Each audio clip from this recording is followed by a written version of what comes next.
Ang kwento ni Tomby.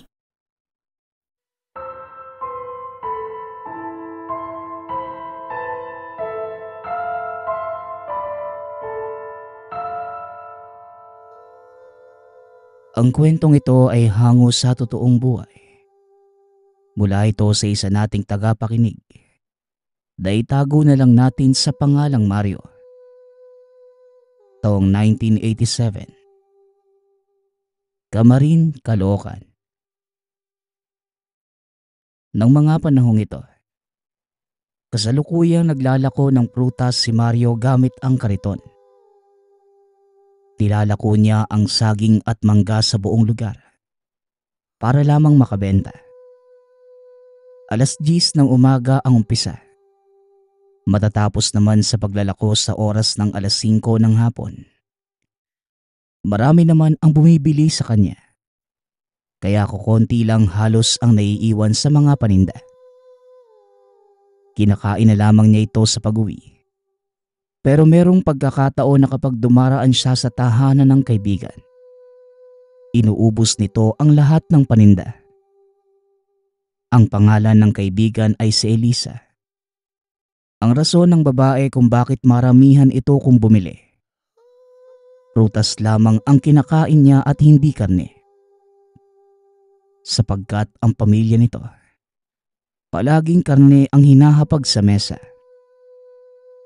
Kaya ang naging payo ni Mario sa dalaga, paminsan-minsan ay kumain ito ng karne. Para naman bukod sa sustansyang nakukuha nito sa prutas, may protina rin na kailangan din ng katawan. Napapansin ni Mario na nangangayayat ang dalaga. Sa isip pa ng binata na mga sandaling yon, dala ito ng pagkain lamang ng prutas. Subalit hindi talaga niya mapilit ang dalaga. Sa ngayon, Mario, hindi mo pa nauunawaan ang rason kung bakit ayaw kong kumain ng karne. May iniiwasan ako na maaaring mangyari sa akin kapag nakatikim ako eh. Mas masahol pa sa may sakit ang mararamdaman ko na pwedeng ikasama pa ng ibang tao. Pagpapaliwanag ni Elisa. Nagtataka naman si Mario sa mga binibigay nitong dahilan. Hindi niya maunawaan. Pero nararamdaman ng binata na ang katagang yun ay talagang may laman. Pero inunawa na lamang niya ang dalaga. Baka may allergy lang sa pagkain ng anumang karne si Elisa. Ganun ba? Sige, yan ang gusto mo eh. Kung sa bagay, masustansya naman talaga yung mga prutas. Pero kung gusto mong kumain ng may protina, kahit na yung manok, sabihan mo lang ako. May kakilala ako nagtitinda ng ganun sa palengke. Ako mismo ang bibili para sa'yo. Wika ni Mario. Sapagkat alam niyang madalang lamang lumabas ang dalaga. Sa pagkakaalam niya, ang hanap buhay ng babae ay isang mananahe. Biglang napangiti si Elisa habang sinasabing, Ay, nakakahiya naman sa'yo, Mario. Ililibre mo pa talaga ako, ha? Wag na. Ang gagawin ko na lang kapag gusto ko magpabili, ibibigay ko na lang sa'yo yung pera. Muling wika ng dalaga. Kaya sumang-ayon na lamang si Mario sa napagkasunduan. Subalit may balak talaga siyang bigyan sa Elisa. Naawa ito sa pangangatawa ng dalaga. Kung pagmamasdan, parang may hika o anumang sakit ang kaibigan. Kaya ang gusto ni Mario noon, magkaroon man lamang ng laman kahit papano sa Elisa. Inaamin ni Mario na noon pa man ay meron na siyang natatanging pagtingin sa dalaga. Hindi naman malayong mangyari yun dahil napakaganda ng itsura nito at mabait pa sa kanya. Isang araw, bago maglako ng prutas si Mario, dumiretso muna siya ng palengke. Namili ng manok sa kakilala na tawagin na lang natin sa pangalang Mang Fidel. Isang buong manok ang binili ng binata. Aba, Ang dami nito ah. Ikaw lang ba ang kakain? Akala ko ba yung pamilya mo nasa probinsya? Pag-uusisa ni Mang Fidel. Para po yun sa kaibigan ko Manong. Dinamihan ko na para may makain rin yung pamilya niya. Tugon ni Mario. Dahil sa narinig, nahiwagaan naman ang matanda. Hindi naman sa pagiging tsismoso bata ah. Wala bang makain yung pamilya ng taong tinutukoy mo? Tanong ng tindero. Kaya natawa naman si Mario. Sinabing meron naman itong kinakain. Sa katunayan nga niyan, palaging karne yung ulam ng mag-anak. Kaya nga lang, naawa si Mario kay Elisa dahil wala ng sustansya yung katawan. Dahil ayaw nito ng karne ng baboy, manok na lamang ang ibibigay niya sa kaibigan. Dagdag pa ng binata, madami na ang binili niya dahil aakyat ito ng ligaw kay Elisa. Siguradong makakarap niya ang pamilya nito. Dahil sa nalaman ng matandang tindero, natawa naman ito sabay tapik sa balikat ng binata. Aba bata, ibang klase ka dumiskarte ah. Sige, pagbutihan mo yung panliligaw mo. Para naman magkaroon ka na ng nobya at hindi ka nag-iisa sa buhay. Wika ni Mang Fidel. Tumatawa pa rin ito habang tinitimbang ang kanyang pinamili. Matapos makapagbayad, diretso muna ito sa tahanan upang prituhin ito. Nang matapos makapagluto, gumawa pa ng sausawan si Mario. Pinaghalong toyo, sili, sibuyas at bawang. Kaya noong hapon, matapos makapaglako ng prutas, dali-daling pumunta si Fabio sa tahanan nila Elisa. At syempre, bumili din ito ng bulaklak para sa dalaga. Sa totoo lang, sa halos 4 na buwan nilang magkaibigan, buhat na maging suki si Elisa. Noon lamang siya nagkaroon ng lakas ng loob para manligaw. Medyo kinakabahan pa ito ngunit buo na ang pasya. Dali-dali itong kumatok sa pintuan habang tinatawag ang pangalan ng dalaga.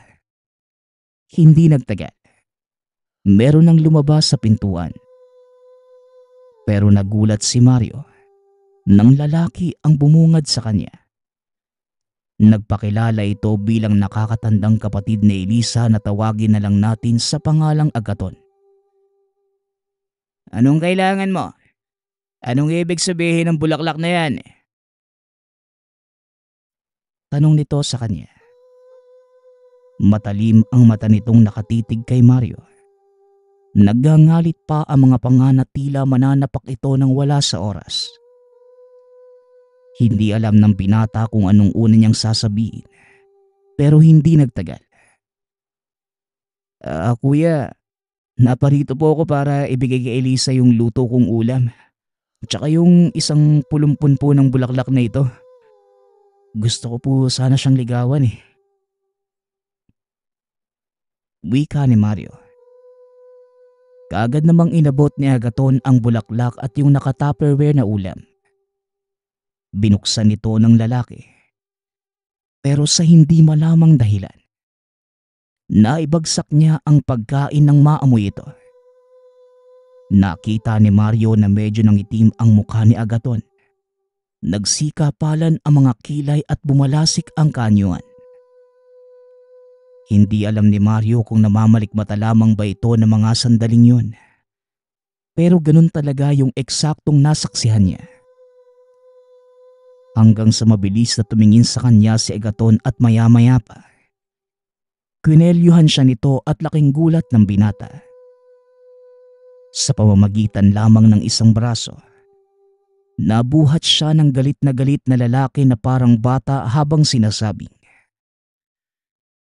"Walang iya ka pare ah. Anong klaseng luto ba yan? Napakasakit sa ilong ng ginawa mong sausawan. Nakakaduwal. At isa pa, hindi ako papayag na manligaw ka sa kapatid ko. Naiintindihan mo ba? Ang pinapayagan ko lang, yung mga kauri namin at hindi yung kagaya mong mahina. Ang buong akala ko tindera ka lang ng prutas kaya matagal na panahon na kitang hinahayaan na makausap ang kapatid ko. Pero simula sa araw na to, ayoko nang makikita yung pagmumukha mo. Maliwanag ba? Dahil sa oras na sinuway mo ko, gabi-gabi kitang hindi lulubayan. Pagbabanta ng lalaki, inihagis pa siya nito. Kaya bumagsak sa lupa si Mario at nanakit ng husto ang katawan. Hindi mawari ng binata kung bakit ganun kalakas si Agaton. Pero sa palagay niya, malaking lalaki kasi ito kaya nabalibag siya ng ganung kadali. Dahil sa mga nangyari, humingi ito ng dispensa kay Agaton hanggang sa napagpasyahan niya ng umuwi. Noong nasa tahanan na si Mario, hindi pa rin mabura sa isipan ang nakita sa kuya ni Elisa. Yung pagbabagong anyo nito ng ilang segundo bago siya buhatin. Pumasok na rin sa isip ng binata na baka hindi pangkaraniwan ang Agaton na yon. Kaya may nabuong ideya kay Mario. Bukas na bukas, pupuntahan niya sa tahanan si Mang Fidel. Dahil kilala niya ang matanda. Bukod sa pagiging tendero sa talipapa, isa rin itong antingero. Pero pagsapit ng gabi, habang natutulog si Mario ay bigla siyang naalimpungatan ng merong pumagaspas sa labas ng bintana. May hahalintulad ito sa isang malaking ibon. Kaya napabangon si Mario para tignan. Hinawi niya ang kurtinang nakatabing sa bintana. Subalit laking gulat ng binata. Dahil pagtingin niya ay ubod ng dilim sa labas. Nagtataka ito ng mga sandaling yun. Dahil kahit napakadilim sa labas, meron dapat ilaw ng poste doon. Subalit kitang-kita ng dalawang mata niya. Dilim lamang yung bumabalot sa labasan. Wala itong ni isang ilaw na natatanglawan. Kaya naisip ng binata na baka brown out lamang. Ayaw naman itong buksan ng ilaw dahil antok na antok pa siya. Nang nasa aktong ibabalik niya na sa pagkakatabing yung kurtina, napaatras si Mario dahil sa labis na pagkagulat. Paano ba naman? Sa madilim na labasan ay merong lumitaw na dalawang kulay pula na liwanag. Sinlaki ito ng kamao. Dito nawindang si Mario na mapagtanto niyang meron palang elemento na nakaharang sa bintana. Noong makalayo yung nilalang, doon lamang niya nakita ang liwanag sa labasan. Ang elementong nakita ay merong pakpak na malapad. Hugis tao ngunit napakaitim ng buong balat. May malalaking nagbabagang mga mata at lumilipad sa ere. Unang beses pa lamang niyang makakita ng ganon. Lalo na't nasa syudad siya at wala sa probinsya. Walang pagdududang sumagi sa isipan na isa itong aswang. Napatunayan niya yon nang biglang lumapag sa lupa at dumapa na parang hayop. Hindi nagtagal. Nagbago ulit ito ng anyo. Saksing buhay si Mario kung paanong lumulobo ang katawan ng nilalang na tila kumukulong putik. Dinubuan na makakapal na balahibo. Humaba ang uso. Hanggang sa naging isang itim at napakalaking baboy na tinutuluan ng hindi maputol-putol na laway sa bibig. Masama ang titig sa kanya ng baboy. Mahahalatang merong pagbabanta. Tumalikod na ito hanggang sa tumakbo palayo at tuluyang nawala sa isang bahagi ng dilim. Nang masiguro ni Mario na umalis na ito, Doon na lamang siya parang nabunutan ng tinik sa dibdib. Pero inaamin niya na mga sandaling yon na yung kabog sa dibdib at yung kilabot ay naroon pa rin. Kagad niyang binalik sa pagkakatabing ang kortina at nahiga sa papag. Pero dahil sa karanasan, matagal itong dinalaw ng antok at mag-uumaga na ng tuluyang makatulog. Makalipas lamang ang ilang oras, dahil kulang sa pahinga, napagpasyahan niyang wag na munang maglako ng paninda. Tamang-tama naman yung araw na yon sa pagbisita sa tahanan ni Mang Fidel. Gawa ng linggo noon, hindi muna ito magtitinda sa palengke. Nagpunta ng maaga si Mario nang makaharap ang matanda. Dito niya ikwinento yung nakita kagabi. Pati na rin yung tungkol kay Agaton na kuya ng nililigawan. Dahil sa kakaibang lakas ng lalaking yon, may kutob ito na baka isa itong aswang. Dahil sa narinig, ito ang naging opinyon ni Mang Fidel. Malaki nga ang posibilidad na aswang nga ang lalaking yon. Dahil ikaw na rin ang nagsabi ngayong ka lang nakakita ng aswang matapos ang pagbabanta ni Agaton. Marahil, kaya ayaw sa'yo ng lalaking yon para sa kapatid niya. Dahil hindi ka nila kaure. Dahil tao ka lang, Mario. Kaya ang mabuti pa, iwasan mo na sa Elisa para wala ka lang maging problema. Pagpapayo ni Mang Fidel. Subalit mabilis na umiling si Mario habang sinasabing,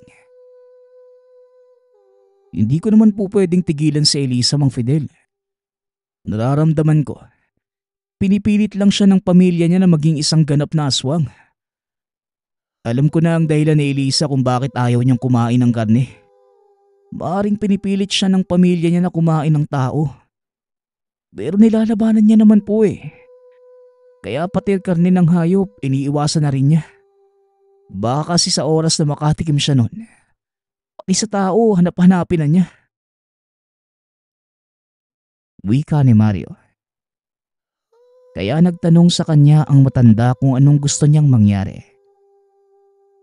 Walang pag-aalinlangang sinabi ni Mario na gusto niya ang agimat ni Mang Fidel. Dahil nangangailangan ng tulong si Elisa laban sa kamay ng pamilya nito. Subalit tinitigan lamang siya ng seryoso ni Mang Fidel habang sinasabing, walang problema kahit nahingin mo pa ang isa sa mga agimat ko. Pero labis kong pinangangambahan kung sakaling ipasa ko ito sa'yo. Hindi ko alam kung kakayanin mo ang ritual. Malaking posibilidad na kamatayan lamang ang kahahantungan mo kung hindi ito kayanin ng katawan at isipan mo. Wika ni Mang Fidel. Dahil sa narinig, nabigla at kinilabutan si Mario. Hindi pala biro ang pagpapasa ng agimat. Kaya natanong niya kung anong dapat gawin. Sumagot naman si Mang Fidel. Bukas ng gabi ay magkikita sila sa bayan. Napatanong naman si Mario kung anong gagawin nila doon. Subalit mabilis na umiling ang matandang antingero. Sinabing nararapat na pumunta siya doon. Dahil dito masusubukan kung karapat-dapat siya para sa agimat. Sumang-ayon na lamang si Mario at nangakong pupunta ito bukas ng gabi. Bago umalis si Mario, may iniabot sa kanya ang matandang lalaki. Isa itong dahon na nakapabilog na tila sigarilyo. Isa yang mutya ng dahon na mahogani. Bihira lang yang matatagpuan. Makukuha lang yan ng isang taong may karga na kagaya ko. Sapagkat sa proseso lamang ng pagkuha niyan, lubhang napakadelikado na. Binabantayan ito ng maligno na gaya ng tikbalang. Pero huwag kang mag-alala. Hindi na yan makukuha pa ng ibang elemento sa'yo. Napitas ko na yan galing sa sanga at may napagkasunduan na kami. Ang gawin mo sa dahong yan, magpunta ka sa lugar nila Elisa. Kahit malayo ang distansya mo, ayos lang yon. Para yung teleskopyo na makakakita sa malayo sa oras na sumilip ka sa butas. Tumapat ka lamang sa bintana ng bahay nila Elisa at silipin mo yung dahon. Kahit nakasara pa ang bintana, malalaman mo kung talagang may pagpilit ang pamilya niya. Yan ang kakayahan ng mutya ng dahon ng mahogany. Pero may paalala ako sa iyo na sa oras na ginawa mo yon, kailangan nakatago ka. Pagpapaliwanag ni Mang Fidel, na labis na nagpamangha sa kanya dahil sa kakayahan ng dahon. Sinunod ni Mario ang bilin sa kanya ng matanda. Hindi naglaon.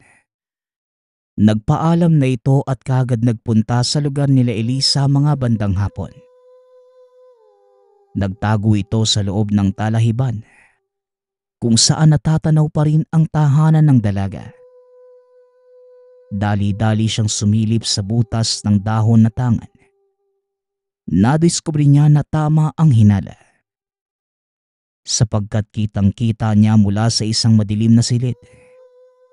Naroroon yung kapatid at mga magulang ni Elisa.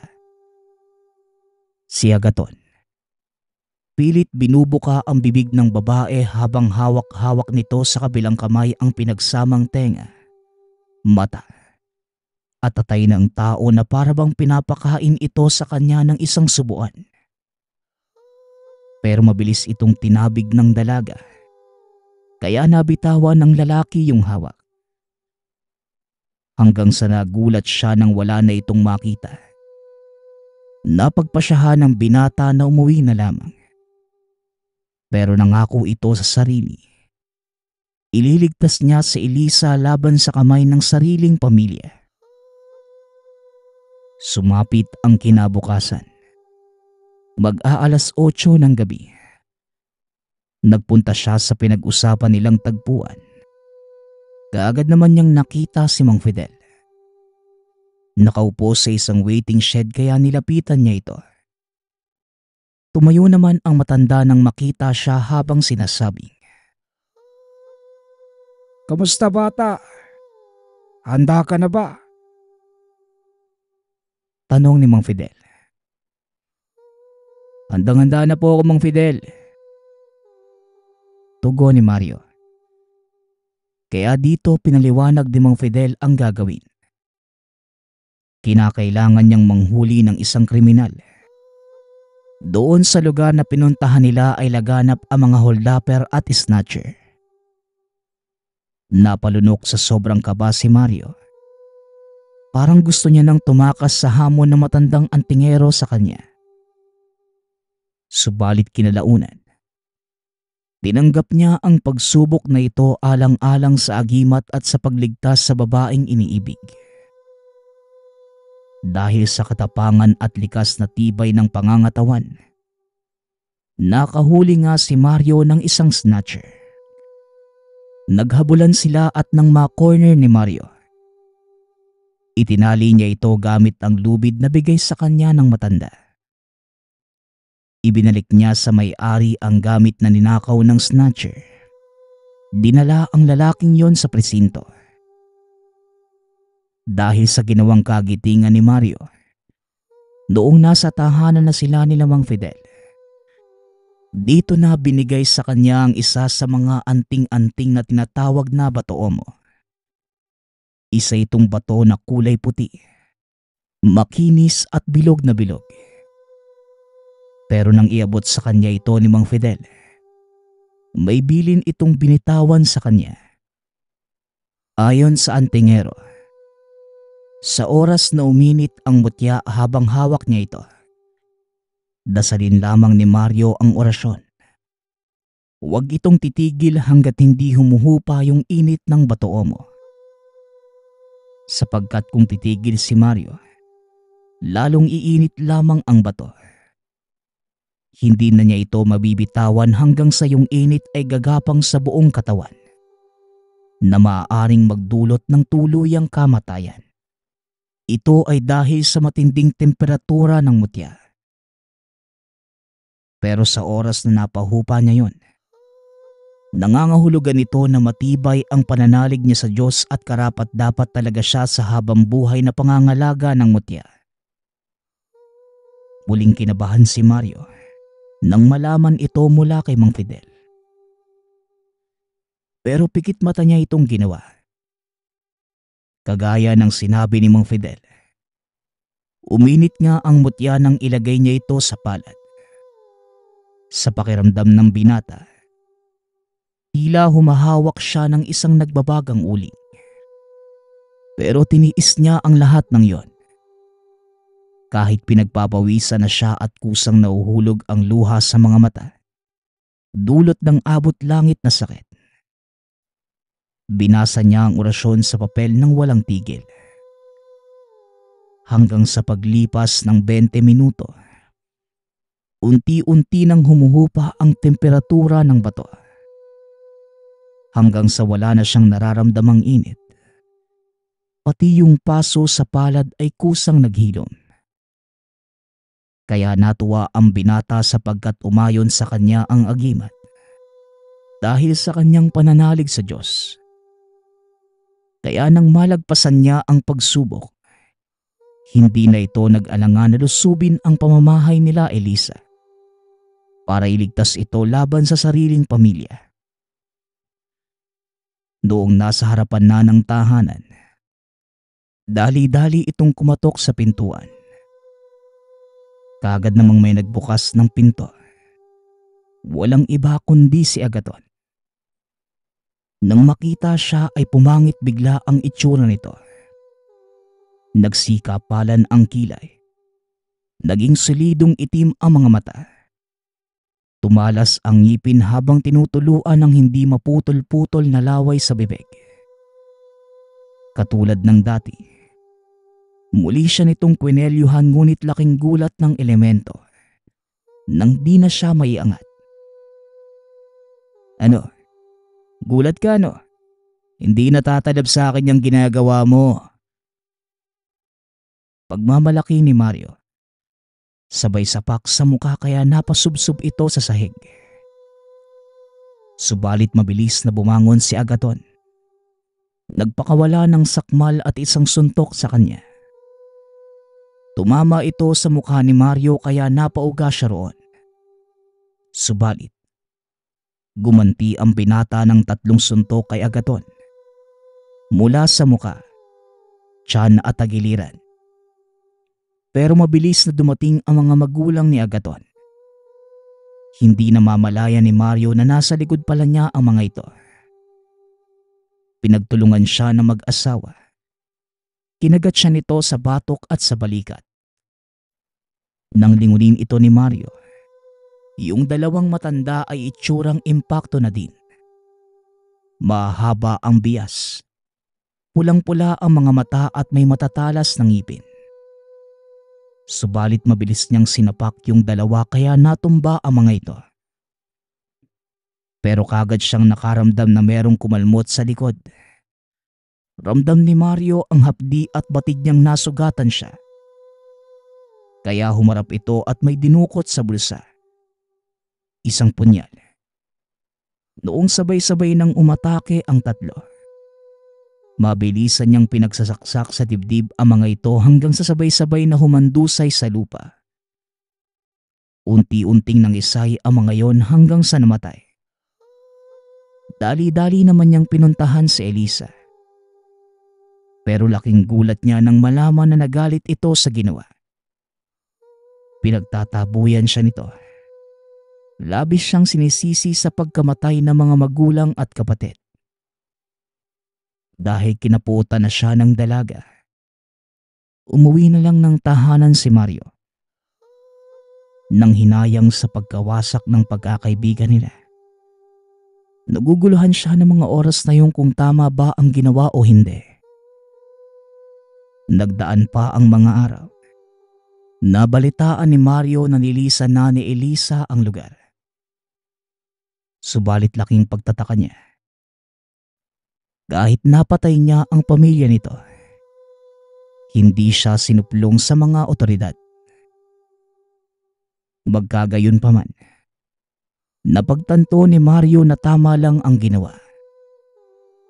Tama lamang na niligtas niya si Elisa laban sa sariling pamilya. Dahil kung hindi niya ito ginawa, marahil isa na si Elisa sa mga aswang na pumapatay ng tao.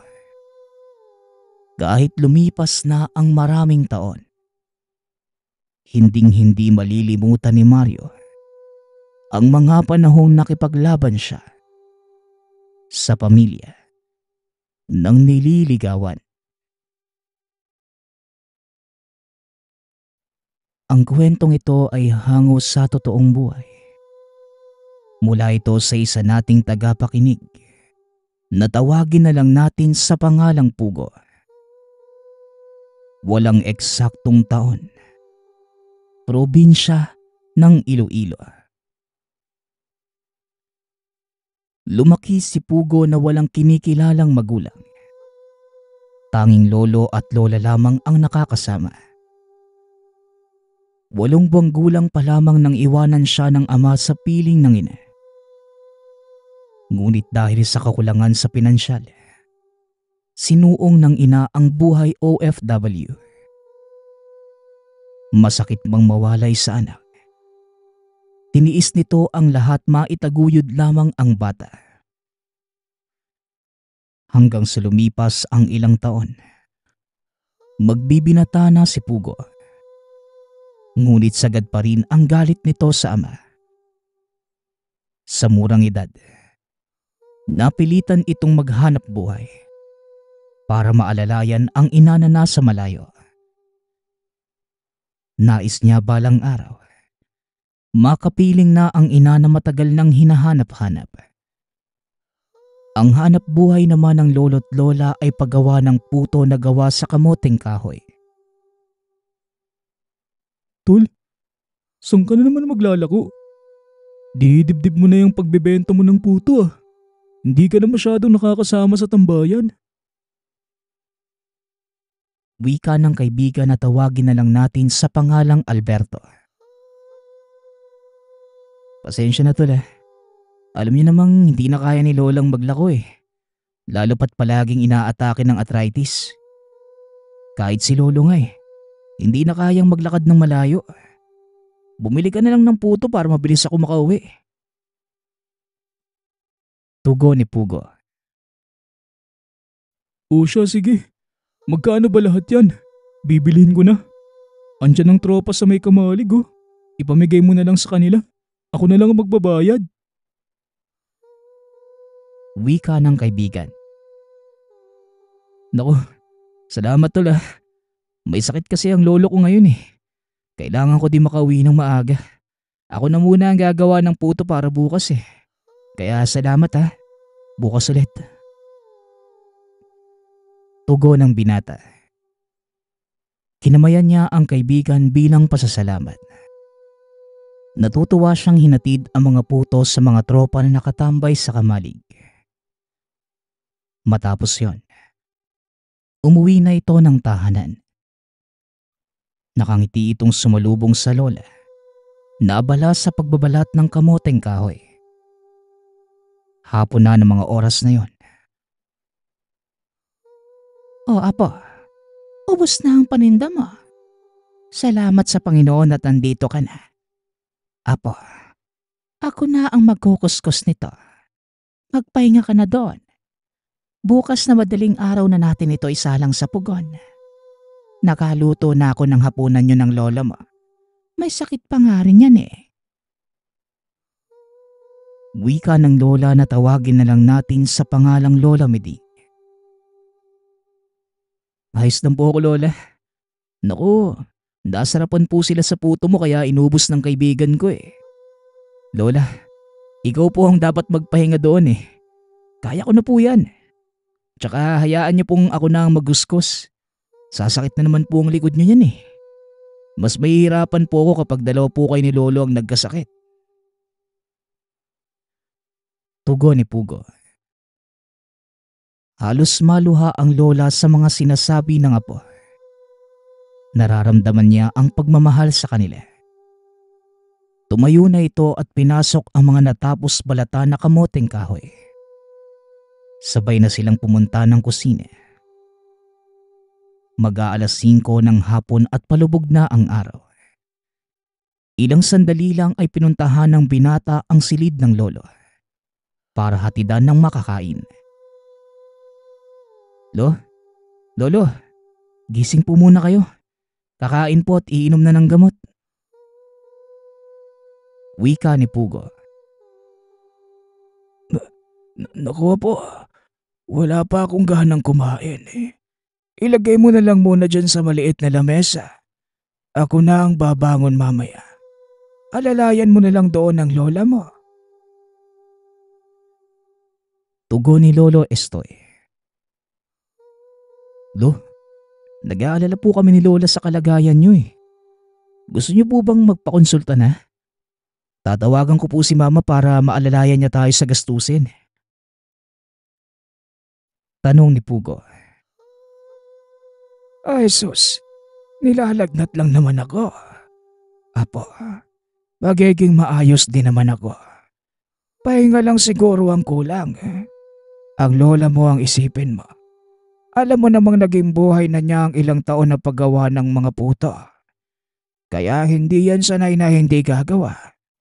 Huwag mo siyang hayaang kumilos mag-isa. May awa naman ng Diyos.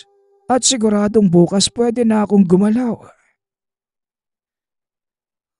Tugon ni Lolo Estoy. Wala nang nagawa ang binata kundi intindihin ang mga sinasabi ng lolo.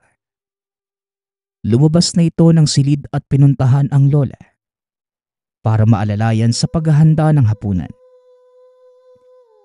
Maaga na silang kumain upang maaga ding makapagpahinga. Nang matapos ang hapunan, nakagawian nito ang pagtawag sa ina bago matapos ang araw. Kinakamusta niya ito para masigurado na maayos ang lahat sa pamilya. 2:00 na madaling araw. Bumangon na ang binata. Hindi na niya hinintay ang lola at hindi din ito ginising. Kusa niyang trinabaho ang pagluluto ng puto. Sa ilang taong nakamasid sa lola sa mga tamang proseso, naging madali na sa kanya ang gawin yon kahit wala ng superbisyon ng mga ito. Lumabas ang binata upang sigaan ang pugon na gawa sa putik. Lumang estilo ng pugon, kung saan kailangang pasukan ng mga nagbabagang kahoy ang loob at painitin na mahigit sa kalahating oras. Kaunting description lamang sa lugar. Malawak at malinis. Napapalibutan ng mga puno ng mangga. Nasa labas lang ng bahay ang pugon. Sa ilalim ng puno ng mangga na may nakahilerang papag kung saan nilalagay ang mga puto matapos may luto. Maliwanag ang buwan ng mga oras na yon. Habang nagsisiga, nakarinig si Pugo ng mga kaluskos. Nagtataka siya kung saan ito nanggagaling. Hinayaan lang naman yon ng binata at inisip na baka ligaw ng mga hayop lamang dahil malapit sila sa gubat. Wala din silang mga kapitbahay. Gawa ng ang kinatitirikan ng tahanan ay lupain mismo ng lolo't lola. Sa pagpapatuloy ng kwento, tinuon na lamang niya ang sarili sa ginagawa. Matapos magsiga ng pugon, hinanda na niya ang huhulmahan ng mga puto. Hawak ang planggana na puno ng kamoteng kahoy. Iniisa-isa niya ang lagay sa hulmahan. Ilang sandali lang, naipasok na niya ang unang hanay at hinihintay itong maluto. Habang naghihintay, nagtimpla na muna ito ng kape. Biglang nabaling ang tingin niya sa puno malapit sa pugon. May nakaupo na malaking aso at nakaharap sa kanya. Ngunit imbes na matakot, nilapitan niya ito. Akmang hahawakan sana ngunit bigla na lamang lumabas ang lola. Sa gulat ni Pugo, ganun din ang naramdaman ng kaharap kaya nataranta ito. Akmang tatakbo na sana nang mauntog ang nilalang sa puno. Sa lakas ng pagtama, halos mabuwal nito ang kahoy. Sa hindi malamang dahilan, nakaramdam din ng pagabundol si Pugo kasabay ng biglaang pagtilapon. Halos mahimatay pa ito sa sakit na naramdaman. Nagmamadali naman siyang pinabangon ng lola. Diyos ko, Pugo. Apo, anong nangyari sa'yo? Apo! Apo! Wika ni Lola Meding.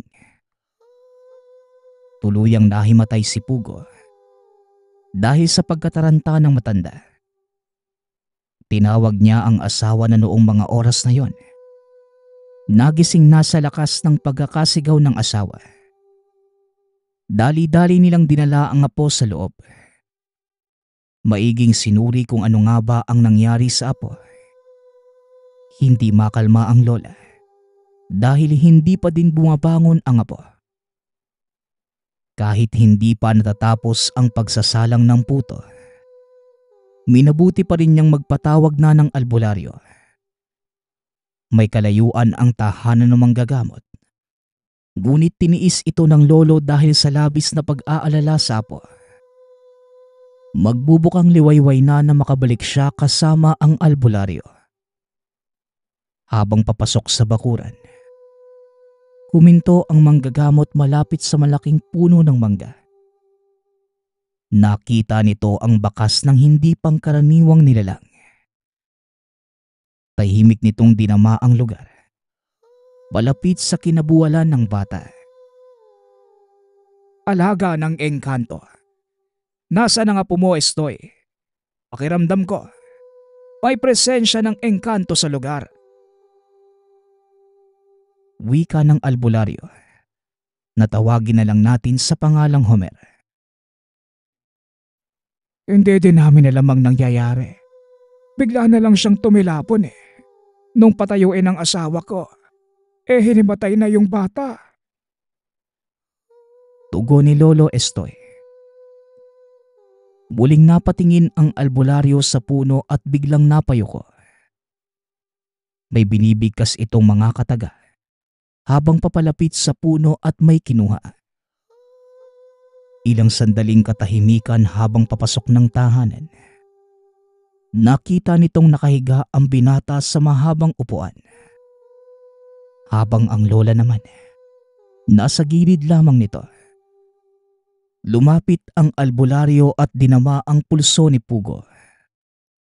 Habang hawak ang kamay ng binata, dinampi din niya ang palad sa noo nito. Doon pa lamang napansin ang malaking pasa. Hawak ang kung anong bagay na kinuha sa puno. Dinurog ito ng albularyo at pinahid sa pasa ni Pugo. Estoy, kunan mo ko ng 7 dahon ng kasla at puting pantali. Naipasa ng nilalang ang sakit na natamo nito bilang sumpa sa apo niyo. Hindi naman malaking pinsala. Pero kapag nagising si Pugo, malaking gampanin ang pwedeng ipataw nito sa apo niyo. Ganun pa man, hindi ako ang makakapagpaliwanag.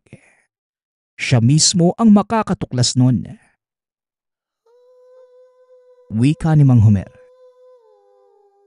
Nang malapatan niya ito ng lunas, hindi naman kagad nagising ang binata at halos 3 araw na silang naghihintay. Kahit nag-aalala na ang dalawang matanda, pinili nitong manalig sa mga sinasabi ng manggagamot. Hanggang sa isang umaga, kusa itong nagising at naghanap ng makakain. Kagad naman itong pinaghandaan ng dalawang matanda. Ilang sandali lang na makabalik na ang lakas. Dito na nagkwento si Pugo. Habang hawak ang ulo, ikwinento nito ang mga nangyari at hindi naman makapaniwala ang dalawang matanda. Dali-dali namang humingi ng patawad ang lola nang malamang dahil pala sa kanya kung bakit nagkaganon ang apo. Ayon pa kay Pugo, nakikipagkaibigan lang naman ang nakitang nilalang, kaya hindi dapat matakot. Niyakap niya ang lolo't lola at nagpasalamat sa lahat ng pag-aalaga. Pinanatag niya ang kalooban ng mga ito. Kung ano man ang dulot o bunga ng mga nangyari, sisikapin niyang mabalanse at hihingi ng gabay sa dalawang matanda. Lalo na sa mga nakaatang nagampani na pinagkaloob ng nilalang dahil sa pinakita niyang tapang. Ang tanging hangad niya, magampanan niya ito ng maayos. Sa gabay ng alaga ng nilalang na minsang nakaharap sa tapat ng puno ng mangga. Ang kwentong ito ay hango sa totoong buhay. Mula ito sa isa nating tagapakinig na itago na lang natin sa pangalang Perla. Taong 1973, probinsya ng Siquijor. Kasalukuyang problemado si Perla dahil 2 buwan na ang nakakalipas. Magmula nang hindi na umuwi ang asawa at anak sa tahanan. Ang mas mabigat pa, nakikita ang mga ito sa kabilang barangay, kasama ang isang matandang babae. Napakatanda na nito para sa asawa dahil mukha ng 90 anyos ang kirida. May mga nagsasabi na nagayuma samantalang ang iba naman idinidiin na aswang ang matanda. Dahil dito, kung saan-saan nang manggagamot lumapit ang ginang. Minsan nang may nagtangkang tumulong sa kanya. Ngunit mas napalala pa ang sitwasyon. Dahil pati ang anak ay pilit na siyang tinataboy. Napakahirap ng sitwasyon at sa katunayan, halos palagi na lamang walang tulog sa kakaisip kung papaanong bababawi ang mag-ama. Sinubukan na ring pumunta sa tahanan ng matanda. Ngunit hindi ito basta-basta makapasok sa hindi malamang dahilan. Kapag malapit na sa pinto ng tahanan, palaging nakakaramdam ng sobrang sakit ng tiyan. Kaya kagad na lang itong umuuwi ng tahanan. Ang lahat ay nangyari ng isang araw. Habang kumakain ng hapunan si Perla at ang anak, biglang umuwi ng tahanan ang asawa na lasing. Hinayaan na lamang ito ng ginang na matulog sa upuan. At kinaumagahan, pagkagising nito ay walang ano-ano. Bigla na lamang nanabak. Nagalit naman ang ginang at sumigaw kung ano ang problema. Hindi naman sumagot pa ang asawa. Diretso lamang umalis ng tahanan. Magmula ng araw na yon, hindi na muli pang umuwi ang mister. Isang araw nakasalubong ito ng ginang ngunit hindi na siya nakilala pa. Pero ang nakakapagtaka, nagawa pa nitong yakapin ang anak. Hanggang sa isang araw, may nagbalita na lang kay Perla na kinakasama na nito ang matandang babae sa kabilang barangay. Noong maglakas loob naman ang ginang na ipagamot ang mister sa isang albularyo. Siguro ay hindi pa buo ang karunungan ng gumamot. Kaya imbes na bumalik sa dati, napasama pa dahil pati ang anak. Kusang hinanap ang ama at kagaya nito, paglipas lang ng ilang araw ay hindi na din siya kilala. Halos mabaliw ang ginang dahil sa isang iglap. Nawala ang 2 pinakamamahal sa buhay. Dagdag pa nito, Lahat naman ay ginagawa niya para sa pamilya at ni isang beses. Hindi nito nagawang pabayaan ang problema nilang mag-asawa. Ramdam naman ni Perla na mahal siya ng asawa. Kaya labis na lamang ang pagtataka nang biglang magbago ang pakikitungo nito. Sa kabila ng lahat ng iyon, mahirap man ngunit patuloy lamang sa paghahanap ng paraan ang ginang. Isang araw, may nakapagbalita na may bagong dating na albularyo sa lugar. Hindi naman nagdalawang isip pa si Perla na puntahan ito at umaasa na maaaring yun na ang maging susi sa pagbabalik ng mag-ama. Kaagad siyang pumunta sa tahanan ng manggagamot. Pagkarating ay pinapasok at nilahad naman ang problema. May isang orasyon na hindi kinakailangan ng dasal ang binigay nito kay Perla. At siya lang mismo ang dapat gumawa. Kaya matapos na mailahad ang lahat ng kakailanganin at paraan, nagpasalamat na ang ginang at umuwi na ng tahanan para humanap ng mga gagamitin. Bago pa man makarating ng tahanan ay pumunta muna ng simbahan at bumili ng kandila. 10 itim at 10 kulay kayumanggi. Matapos yon, dumaan sa isang kapitbahay at humingi ng 2 dahon ng oregano. Dahil 3:00 pa lang ng hapon nang makauwi, minabuti niyang gawin na mismo sa araw na yon ang orasyon. Dahil ayon sa albularyo, gagawin dapat ito ng 6:00 ng gabi. Kaya naman hinuli nito ang nag-iisang alagang manok. Nagantay na lamang sumapit ang tamang oras. Pagkarating ng 6:00, pinugutan na niya ng ulo ang manok at bawat patak ng dugo ay pinalibot sa buong tahanan. Itinirik na ang mga kandila na nakaposisyon sa salitang kulay itim at kayumanggi. Kinorte itong pabilog. Siniguradong kakasya ito sa loob. Hinugot sa bulsa ang 2 dahon ng oregano at naupo sa loob ng bilog. Dahan-dahang pinataka ng kandila ang dahon ng 3 beses. Halos nanginginig na si Perla dahil kapag lumampas sa 3, buhay niya ang mababawasan. Nahiga ito at inibabaw sa nakapikit na mga mata ang 2 oregano. Sa puntong yon, kinakailangan niyang makatulog. Ngunit nahirapan si Perla dahil kung ano-ano ang pumapasok sa isipan. Kaya pilit niyang kinalma ang sarili hanggang sa tuluyang nakatulog.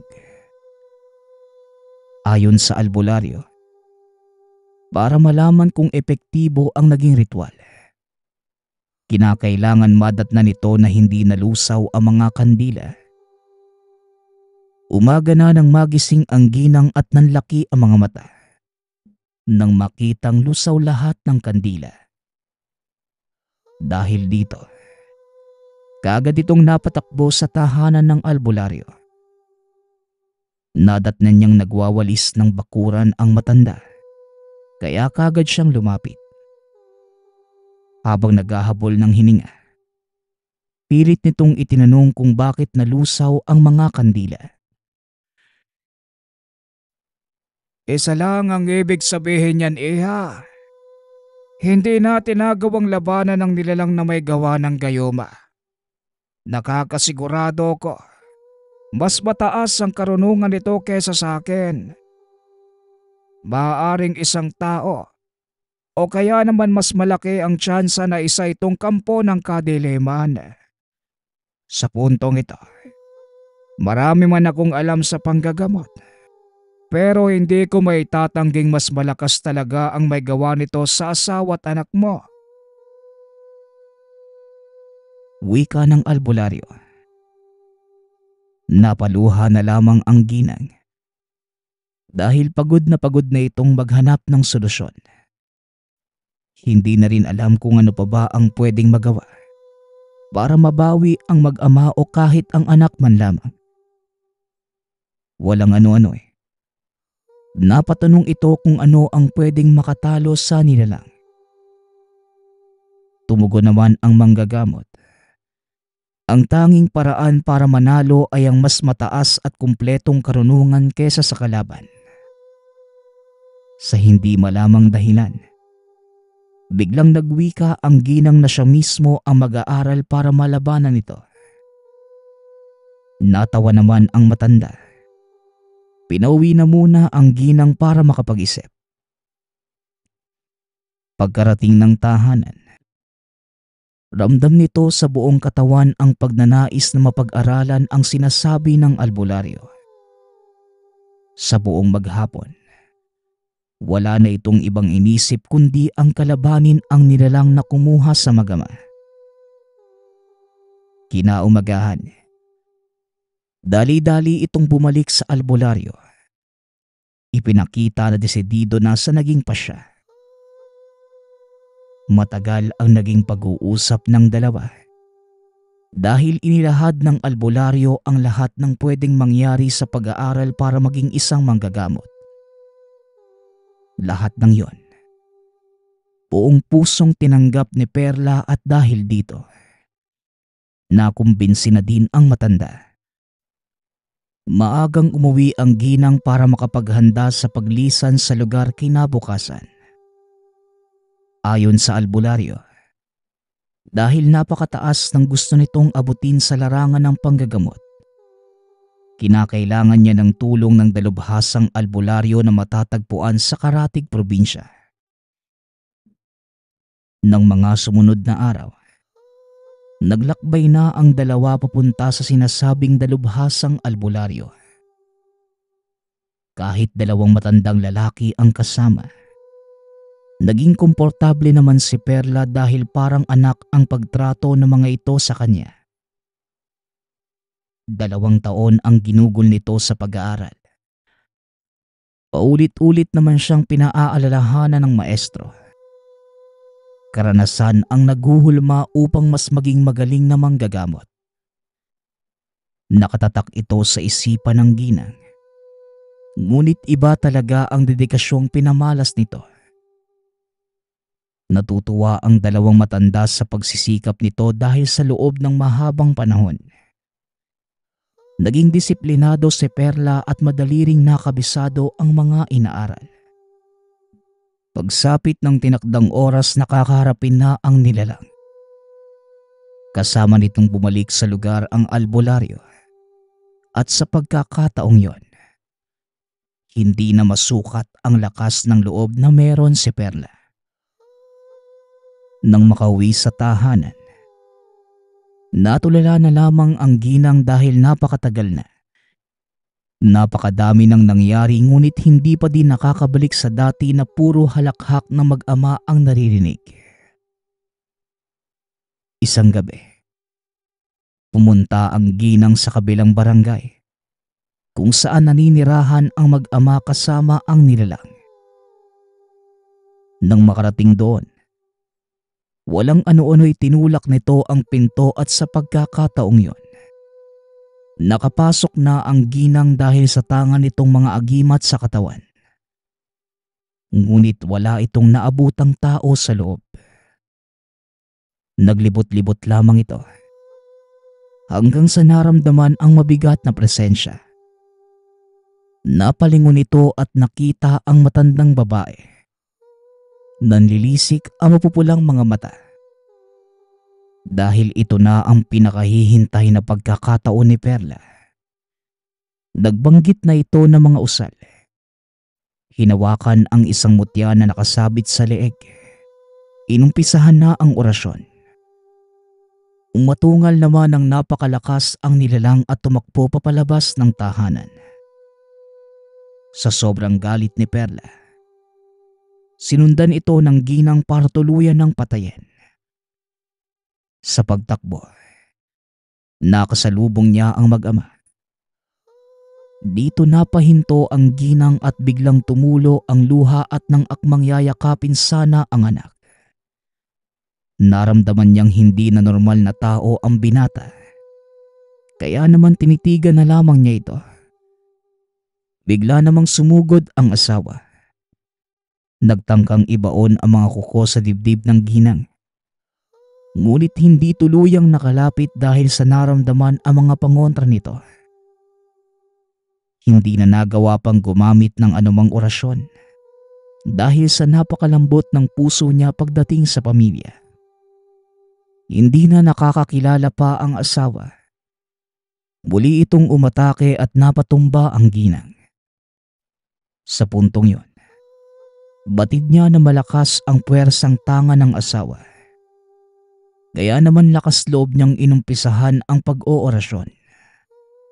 At kagaya sa matandang babae, biglang umatungal at tumakbo papalayo. Naiwan sa harapan niya ang anak na nakatitig sa kawalan.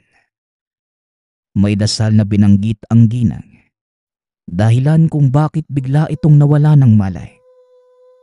Sinamantala yon ni Perla para buhati ng anak.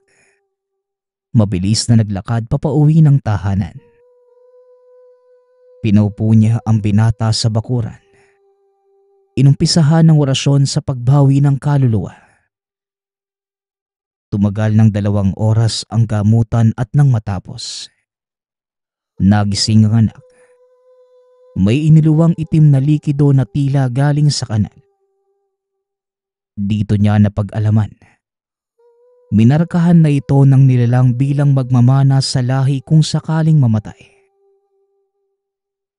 Makailang minuto lang, umiyak ang binata na parang bagong silang na sanggol. Niyakap ang ina at kinausap.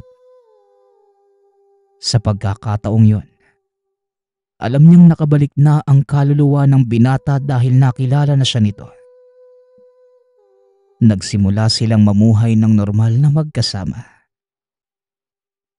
Lumipas ang ilang buwan. Wala nang naging balita pa sa asawa at sa nilalang. May mga nakapagsabi na bigla na itong naglaho sa lugar. Hindi na nag-abala pa ang ginang na hanapin ng asawa. Dahil batid niyang tuluyan ang umanib sa lahi ng mga nilalang. Samantalang sa tulong ng anak, nakapagpatayo ito sa tahanan ng isang kwarto na pinagdadausan ng panggagamot. Hindi nagtagal, naging isang sikat na manggagamot si Perla. Dahil sa lahat ng pasyente nitong napapagaling. Marami din ang nagsasabi na isa ng dalubhasang manggagamot ang ginang. Napapangiti na lamang ito. Dahil lingid sa kaalaman ng lahat, ang mga pinagdaanan bago pa man makarating sa ganitong uri ng pamumuhay. Dahil sa isa siyang babae, hindi naman mawala sa lipunan ang mga pangungutya na peke lamang ito. Dahil lalaki lamang ang nagiging albularyo. Ngunit hindi naman ito naging hadlang sa layunin ng ginang na makagamot. Ayon pa dito, siguro ang naging karanasan, paraan ng itaas para mahanap ang totoong misyon sa buhay. Alam niya sa sarili na marami pa ang pagdadaanan bilang manggagamot. Ngunit hindi nito magagawang makalimutan ang minsang mawala ng asawa nang dahil lamang sa aswang na mangkukulam. Nagpapasalamat nga po pala ako sa nagpadala ng ating kwento. Naway nagustuhan niyo ang inyong napakinggan. Ang opinyon ko sa kwentong ito, kagaya ng narinig natin sa kwento, maaaring ang mga problema ay paraan ng nasa itaas para tuluyan nating mahanap ang totoo nating misyon sa buhay. Kaya magtiwala palagi sa itaas, patuloy magdasal at magpasalamat. Muli, nagpapasalamat ako sa lahat ng sumusuporta sa ating channel. Nawa ay patuloy niyong pakinggan at suportahan ang ating mga kwento. Hanggang sa muling pakikinig. Paalam.